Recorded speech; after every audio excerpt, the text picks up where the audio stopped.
Pour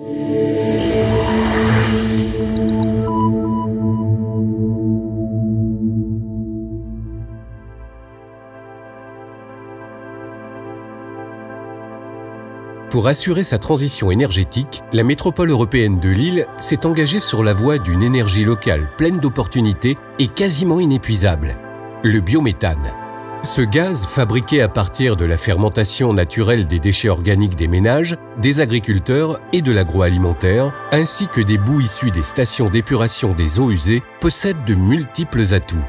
Il est plus propre, totalement renouvelable, produit localement et favorise la mise en place sur le territoire d'un véritable système d'économie circulaire dans lequel les déchets produits localement sont transformés puis réutilisés sur place.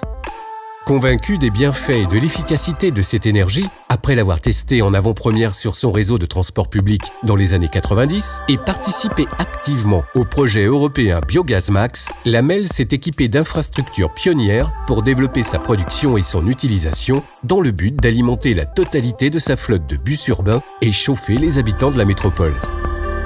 En 2007, la ville de Sequedin a accueilli le centre de valorisation organique de la métropole, qui fut en 2011 le premier site en France capable d'injecter dans le réseau de gaz naturel sa propre production de biométhane. Ce centre produit en moyenne à ce jour 600 000 normaux mètres cubes de biométhane par an.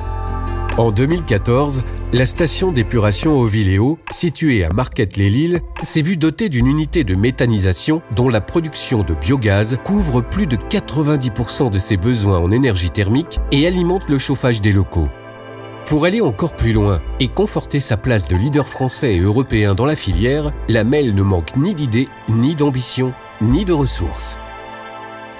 D'ici 10 ans, la MEL a l'ambition d'équiper ses plus grosses stations d'épuration d'unités de méthanisation.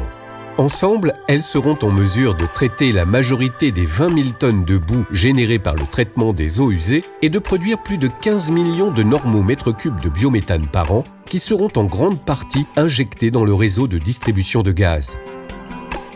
Forte d'un territoire à 50% rural, la MEL souhaite également assurer le développement de la méthanisation agricole. La création en 2019 du label Eura-Méthanisation va à ce titre lui permettre de soutenir la création de 4 à 5 unités de méthanisation portées par des exploitants agricoles.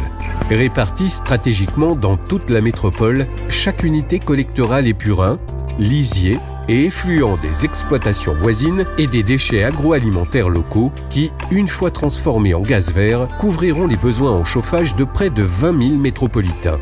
Côté consommation, les bus de la métropole ne seront à l'avenir plus les seuls à rouler au gaz naturel et au biogaz. Soucieuse d'améliorer la qualité de l'air de ses habitants, la MEL souhaite accompagner les professionnels du transport dans la conversion de leur flotte. À court terme, 4 stations d'avitaillement en gaz naturel véhicules ouvertes au public pourraient ainsi voir le jour. L'ensemble de ces projets permettra à terme de répondre à un objectif stratégique de la MEL, celui de passer progressivement d'un gaz fossile actuellement importé à un biogaz produit sur son territoire et bénéfique pour tous.